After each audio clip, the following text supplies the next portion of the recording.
Consistency வந்துச்சாலும் எப்படி check பண்ணணும், check பண்ணதுக்கு தான் மோல்டில் போர் பண்ணணும். அதுக்கு முன்னாடி நம்மளால் போர் பண்ணால் வேஸ்ட்டாக தான் ஆகுமே.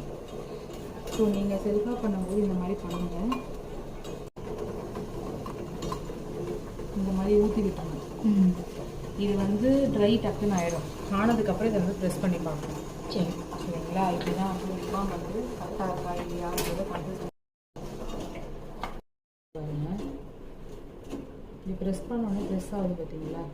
இந்த மாதிரி லைட்டாக ப்ரெஸ் ஆகும். லிப்ஸ்டிக் இது ப்ரெஸ் ஆகாது. லிப் பாமில் மட்டும் தான் இப்படி ப்ரெஸ் ஆகும். இப்படி பண்ணோம் அப்படின்னா லிப் பாம் வந்து நம்ம பண்ணது கரெக்டு. சரி, நகரவே இல்லை அப்படியே நிற்கிது அப்படின்னா நீங்கள் பண்ணது வந்து ரொம்ப திக்காக இருக்குது. இது எப்படி சப்பாத்தி மாவு கட்டியாக இருந்தால் தண்ணி ஊற்றுறோம், தண்ணியாக இருந்தால் மாவு போடுறோம். அந்த மாதிரி தான் தண்ணியாக ஒரு மாதிரி ரொம்ப கட்டியாக இருக்குன்னும் போது அதுக்கு தேவை வந்து மாய்ஸ்சரைசர். அப்போ